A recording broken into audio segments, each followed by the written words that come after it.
जय माता दी। कैसे हो आप सब? आशा करती हूँ आप सब अच्छे होंगे। तो आज मैं आपको बताने वाली हूँ एक बहुत ज़रूरी बात। मुझे कमेंट आया था कि सिमसा माता की जो हम पूजा करते हैं वो सपना जो आता है वो औरत को ही आता है या फिर हस्बैंड को यानी कि उनके पति को भी आ सकता है।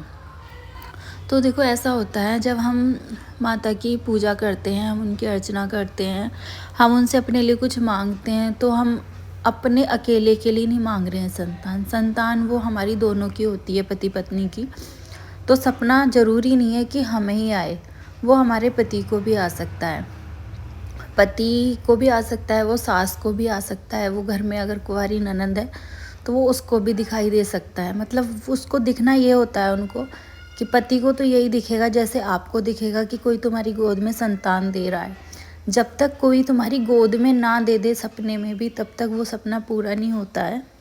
आपको फल सामने दिख रहे हैं, कहीं रखे हुए दिख रहे हैं, दुकान दिख रही है फलों की, उसका कोई मतलब नहीं होता है जब तक वो फल कोई आपकी गोद में ना डाल दे।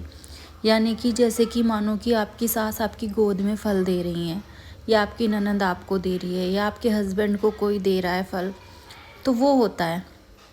अगर हाँ आपको रखे हुए दिखाई दे रहे हैं कहीं दूर, या कहीं मेज़ पर रखे हैं, या कहीं टोकरी में फल रखे हैं, या दुकान पर रखे हैं, वो सपना नहीं माना जाता है। बस आपकी गोद में वो फल आना चाहिए, गोद में बच्चा आना चाहिए, फल आना चाहिए। जो भी दिखाई देता है, ज़रूरी नहीं है कि फल ही दिखाई दे, बच्चा भी दिखाई दे सकता है, कोई फल दिखाई दे सकता है, कोई सब्जी हो सकती है, कोई ड्राई फ्रूट हो सकता है।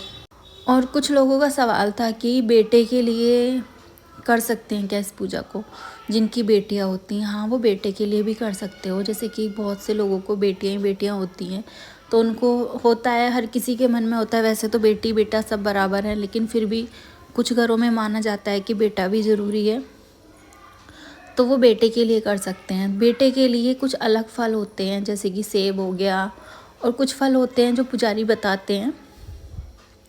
तो वो फल जैसे लौकी हो गई, तोरी हो गई, भिंडी हो गई, ये अगर ये दिखाई देती हैं तो आपको बेटी होगी, और सेब वगैरह दिखाई देते हैं तो आपको बेटा होगा।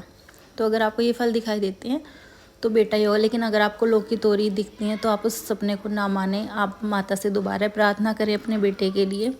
तो जब तक आपको वो बेटे वाला फल नहीं देती हैं, संकेत नहीं देती हैं, तब तक आपको उनकी पूजा अर्चना करते रहना है, और तब तक आपको उनको मनाते रहना है। कुछ लोगों का सवाल होता है, कुछ लोग बोलते हैं कि हमें तो बच्चा हो जाता है लेकिन रुकता नहीं है। जैसे कि किसी की 3 महीने में तबीयत ख़राब हो जाती है, किसी की बीच में कभी भी तबीयत ख़राब हो जाती है।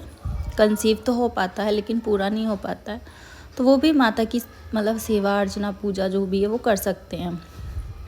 क्योंकि कुछ लोग कहते हैं कि बच्चा तो हमें हो रहे हैं तो हमें क्या ज़रूरत है, हो तो रहे हैं वो। कुछ क्योंकि मुझसे खुद बोला है कुछ लोगों ने, मैंने उनको बोला ना कि आप ये वाली पूजा करो, कह रहे हमें ना होने में दिक्कत थोड़ी ना है, हमें तो हो रहे हैं बच्चे।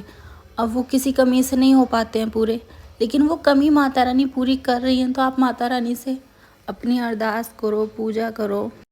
आजकल ना लोग भरोसा कम करते हैं, लेकिन आप भरोसा करके कोई भी चीज़ करते हो ना तो वो ज़रूर पूरी होती है। आप देखोगे सिमसा माता के मंदिर में ना इतनी भीड़ होती है, नवरात्रों में इतनी भीड़ है इस टाइम पर कि आप पैर रखने की वहाँ जगह नहीं है। वहाँ 3-4 मंजिल मंदिर बना हुआ है, तो वो वहाँ तक पूरा भरा हुआ होता है।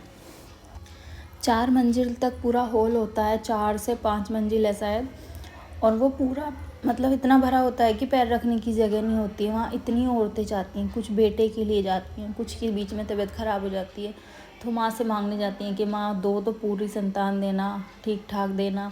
कुछ को बिल्कुल नहीं होते हैं, वो भी जाती हैं, यानी कि 50-50 साल की औरतें तक जाती हैं। लेकिन वो विश्वास करके जाती हैं तो उनको माता रानी ज़रूर देती हैं। अगर आप घर से भी विश्वास करके करते हो ना, तो ऐसा नहीं है कि माता रानी नहीं देंगी, वो आपको ज़रूर देंगी, क्योंकि विश्वास में ना बहुत शक्ति होती है। बस आपको अपना विश्वास नहीं टूटने देना है।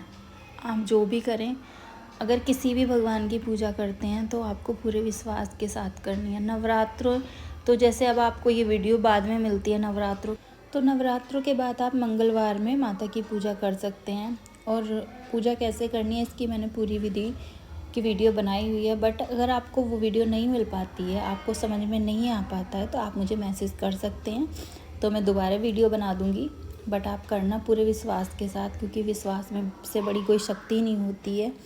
विश्वास बहुत बड़ी चीज़ है। अगर आप माता पे विश्वास करते हैं ना, तो माता आपका विश्वास कभी नहीं तोड़ती हैं। ये मैंने खुद के चमत्कार देखे हैं, मतलब आप यकीन नहीं करोगे, मैंने खुद अपनी आंखों से इतने सारे चमत्कार देख रखे हैं मैया के, जिनको बिल्कुल डॉक्टर मना कर देते हैं ना। एक की तो बिल्कुल ट्यूब बंद थी, और ट्यूब बंद होने के बाद, दोनों ट्यूब बंद होने के बाद डॉक्टर ने बिल्कुल मना कर दिया था, लेकिन उसे भगवान पे विश्वास था, तो उनको 10 साल बाद बच्चा हुआ है। दोनों ट्यूब बंद होने के बाद बच्चा होना बहुत बड़ी बात है, और ये माता का ही चमत्कार है। तो अगर आप विश्वास के साथ करते हैं तो आपके साथ भी चमत्कार ज़रूर होगा। और जाने से पहले मैं सिर्फ इतना ही बोलूँगी कि कमेंट में जय माता दी ज़रूर लिखें, जयकारा ज़रूर लगाएं। जय माता दी, हर हर महादेव।